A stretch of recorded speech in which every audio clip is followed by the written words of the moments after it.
नमस्कार। अनादि टीवी के कार्यक्रम खास खबर खास नज़र में मैं रत्नाकर त्रिपाठी आपका स्वागत करता हूं। आज चर्चा उस मामले की जिसने एक बार फिर देश में जुडिशरी की तरफ सभी का ध्यान खींचा है। सीनियर वकील और सोशल एक्टिविस्ट प्रशांत भूषण ने अपने खिलाफ आए सुप्रीम कोर्ट के एक फैसले को चुनौती दे दी है। आपको याद होगा कि भूषण को सुप्रीम कोर्ट की अवमानना का दोषी पाया गया था। इसके बाद ये तय हुआ था कि यदि भूषण अपनी गलती मानकर माफ़ी मांग लें तो उन्हें बरी कर दिया जाएगा, लेकिन प्रशांत इसके लिए राज़ी नहीं हुए। तब कोर्ट ने उन पर ₹1 की पेनल्टी लगाई थी। भूषण ने यह रकम तो जमा कर दी, लेकिन अब इसी फैसले के खिलाफ उन्होंने आज याचिका दायर कर दी है। यानी देश की सबसे बड़ी अदालत और देश के ही सबसे बड़े वकीलों में शामिल भूषण के बीच एक बार फिर खींचतान के नज़ारे देखने मिल सकते हैं। तो चलिए सबसे पहले जानते हैं कि ये पूरा मामला आखिर है क्या।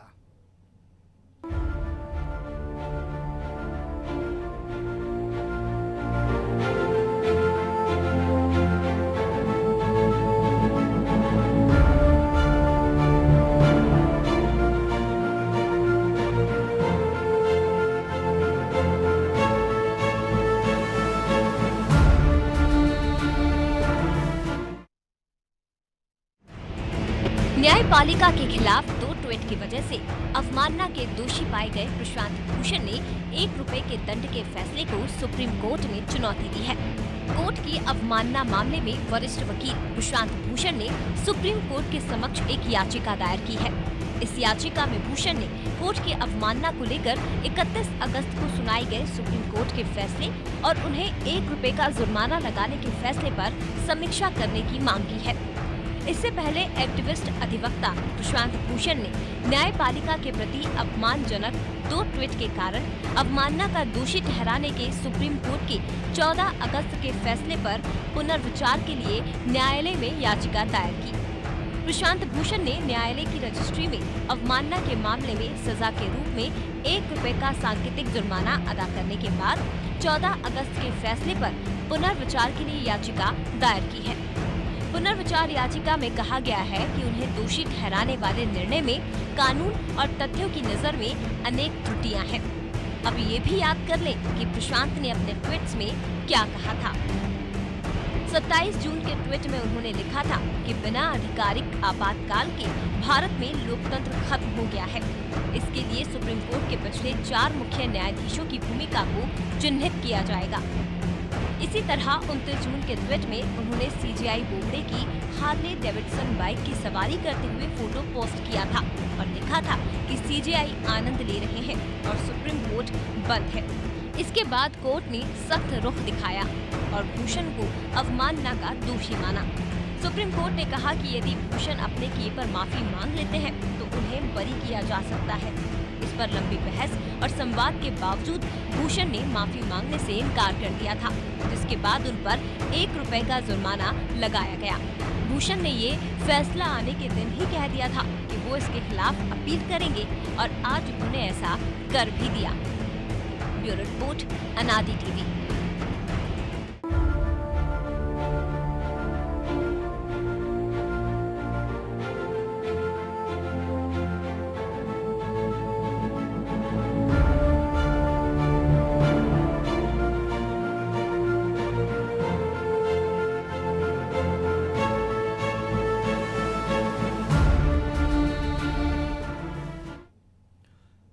आगे की बात करें इससे पहले हम स्पष्ट कर देना चाहते हैं कि आज की इस चर्चा का प्रशांत भूषण के बेगुनाही या सुप्रीम कोर्ट के निर्णय पर सवाल उठाने जैसा कोई भी संबंध नहीं है। अब बात को आगे बढ़ाया जाए। 1956 में जन्मे प्रशांत भूषण सुप्रीम कोर्ट के एक सीनियर वकील हैं। उन्हें करप्शन और ख़ास तौर से जुडिशरी के करप्शन के खिलाफ आंदोलन के लिए पहचाना जाता है। समाजसेवी अन्ना हजारे द्वारा भ्रष्टाचार के खिलाफ किए गए संघर्ष में वे उनकी टीम के प्रमुख सहयोगी रहे हैं। अब दिल्ली के मुख्यमंत्री हो चुके अरुण केजरीवाल और पुडुचेरी की उपराज्यपाल बन चुकी किरण बेदी के साथ उन्होंने उस दौर में सरकार से हुई वार्ताओं में नागरिक समाज का पक्ष रखा था। 2G स्पेक्ट्रम घोटाला, सुप्रीम कोर्ट में सुब्रमण्यम स्वामी और centre for public interest litigation यानी CPIL की ओर से वकील प्रशांत भूषण दोनों मिलकर लड़ रहे हैं। 15 साल की वकालत के दौरान प्रशांत भूषण 500 से अधिक जनहित याचिकाओं यानी पब्लिक इंटरेस्ट लिटिगेशन पर जनता की तरफ से केस लड़ चुके हैं। प्रशांत भूषण कानून व्यवस्था में निष्पक्ष और पारदर्शी व्यवस्था की पैरवी करते हैं। उनका मानना है कि देश की कानूनी संरचना को भ्रष्टाचार मुक्त और पारदर्शी होना चाहिए। प्रशांत भूषण के पक्ष में जितनी बातें कही जाती हैं, लगभग उतने ही रेशो में, उतने ही अनुपात में उनके खिलाफ बातें कहने वाले लोग भी हैं। लेकिन आज की बहस इस बात पर केंद्रित नहीं है।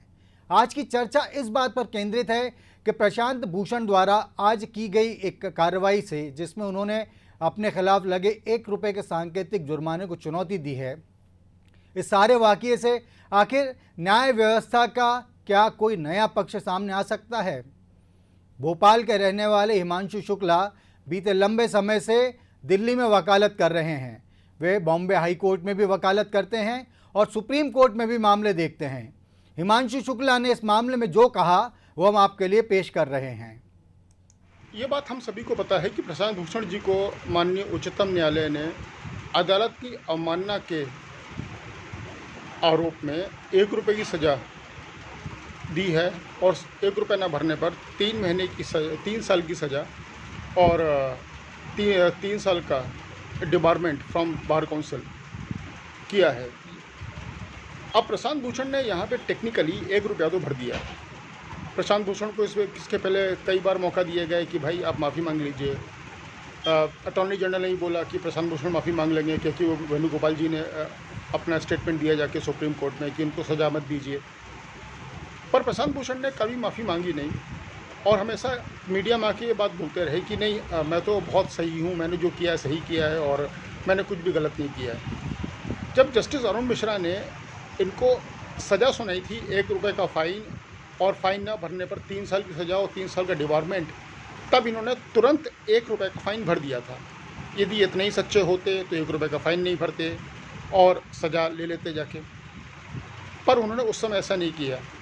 अब हुआ यह है कि उन्होंने 1 रुपये का फ़ाइन तो दे दिया है, अब उन्होंने टेक्निकली सज़ा को स्वीकार कर लिया है।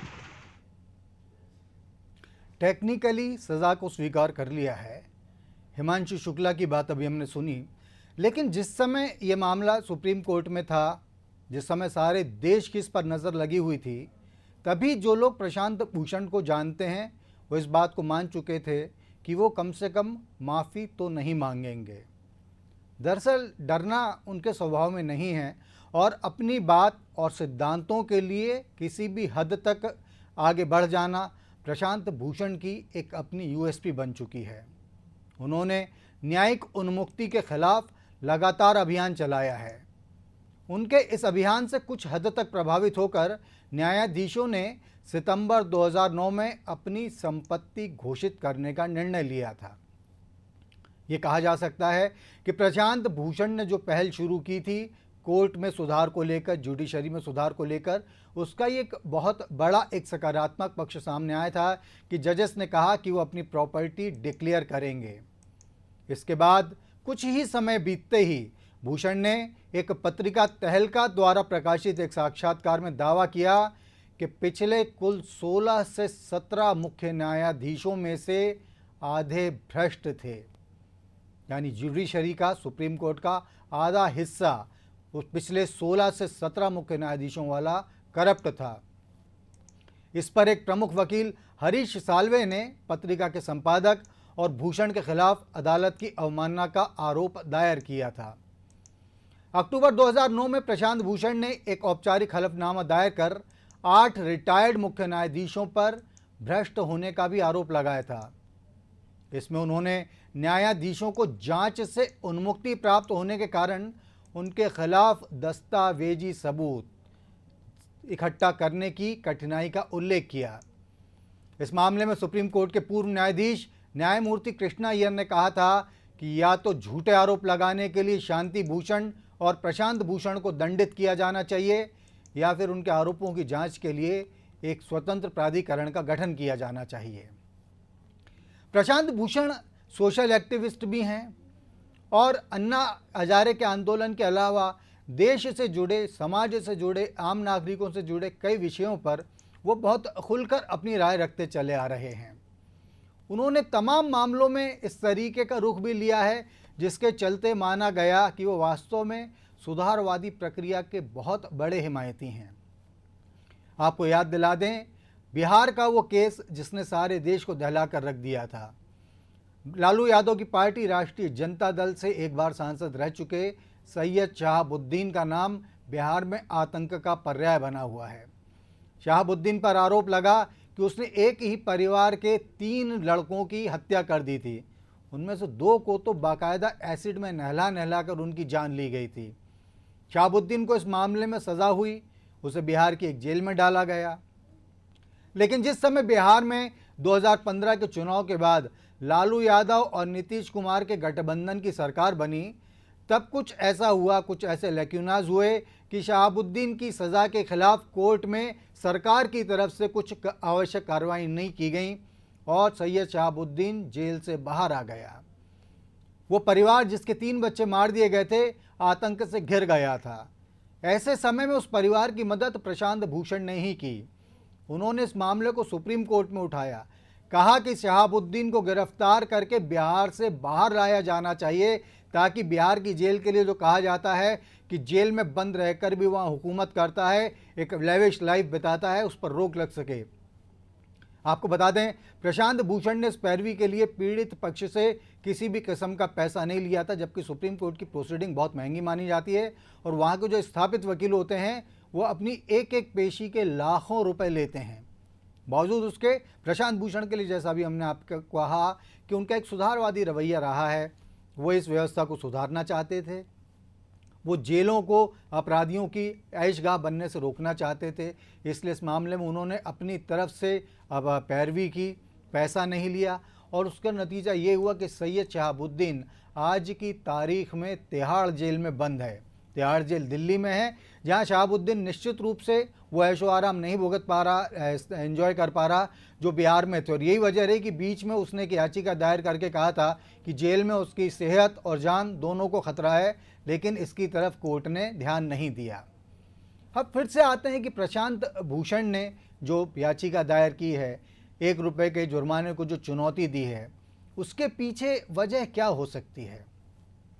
प्रशांत भूषण निश्चित रूप से चर्चाओं के तौर पर, प्रसिद्धि के तौर पर और विवादों के भी तौर पर जिस कदर छाए रहते हैं, अक्सर जिस कदर हर कोई उनको पहचानता है, कोई विरोध में पहचानता है, कोई समर्थन में पहचानता है, कोई उनसे प्रशंसक होने के नाते पहचानता है, तो कोई उनका आलोचक होने के नाते उनको पहचानता है। लेकिन प्रशांत भूषण को किसी भी रूप में बदनाम होने या नाम होने के लिए किसी प्रसिद्धि की कोशिश की ज़रूरत नहीं है। तो ऐसे में उनकी इस याचिका को प्रसिद्धि पाने की कोशिश का हिस्सा तो नहीं कहा जा सकता। हाँ, इसके पीछे कुछ और फैक्टर्स भी हो सकते हैं। तो एक बार हम फिर सुनते हैं एडवोकेट हिमांशु शुक्ला से, जो सुप्रीम कोर्ट में भी प्रैक्टिस करते हैं, बॉम्बे हाई कोर्ट में भी प्रैक्टिस करते हैं। वो प्रशांत भूषण की इस याचिका के बारे में क्या मानते हैं और उनका क्या मानना है, ये मामला उनके पक्ष में जा पाएगा या नहीं, और फिर इस याचिका को दायर करने का उनका, प्रशांत भूषण का क्या उद्देश्य हो सकता है। और 1 रुपया भरने के लिए भी उनको 3 महीने का टाइम दिया गया था। यदि वो इतने ही सच्चे थे तो 1 रुपया 3 महीने के अंदर नहीं, 3 महीने के अंदर वो रिव्यू पिटीशन फाइल कर देते, पर उन्होंने ऐसा किया नहीं। उन्होंने क्या किया, 1 रुपये का फाइन भर दिया। उसके बाद जाके वो बोल रहे हैं कि नहीं, मैं तो अभी इतना सच्चा हूँ कि मैं इसके लिए मैं कुछ भी कर सकता हूँ और मैं ये रिव्यू पिटीशन फाइल कर रहा हूँ। तो इस टेक्निकली इस रिव्यू पिटीशन का कोई मतलब नहीं है और उनको सज़ा हो गई है। ये सज़ा याफ्ता मुलजिम है अभी। ये तो इनका पहला मामला है। आगे और भी मामले आने वाले हैं मार्च और अप्रैल में या फरवरी में, जिनके ऊपर 3 और 4 contempt court of court cases हैं इनके पास। इनके ऊपर ये उसमें कन्विक्टेड हो गए तो ये हैबिचुअल ऑफेंडर कहे जाएंगे। ये शायद ये वो जो आने वाले मामले हैं उनसे बचने के लिए कि मैं हैबिचुअल ऑफेंडर ना कहलाऊं, इसलिए ये पिटीशन उन्होंने। तो प्रशांत भूषण पहले सुप्रीम कोर्ट के खिलाफ ट्वीट करके वो चर्चाओं में आए, उसके बाद उन्होंने 1 रुपये का जुर्माना भरने से मना कर दिया, वो और ज़्यादा चर्चाओं में आए और आज फिर एक मर्तबा प्रशांत भूषण को लेके हर तरफ एक चर्चा का माहौल है, कयासों का माहौल है कि जो उन्होंने याचिका दायर की है वो मामला कहाँ तक जाएगा। कई लोगों से इस विषय पर जब बात होती है तो उनका ये पक्ष भी रहता है कि भाई 1 रुपये के लिए इतना बवाल नहीं किया जाना चाहिए, लेकिन यहाँ बात 1 रुपये की नहीं है, क्योंकि ये कहने वाले भी खासी संख्या में लोग हैं कि प्रशांत भूषण पर केवल 1 रुपये का सांकेतिक जुर्माना लगाकर कोर्ट ने एक तरीके से उन्हें उनकी उस छवि से अलग करने की कोशिश की, जिसके तहत वो बहुत बड़े वकील माने जाते और उन पर 1 रुपये का जुर्माना शायद कहीं ना कहीं उनकी प्रतिष्ठा को आहत करने वाला मामला हो सकता है।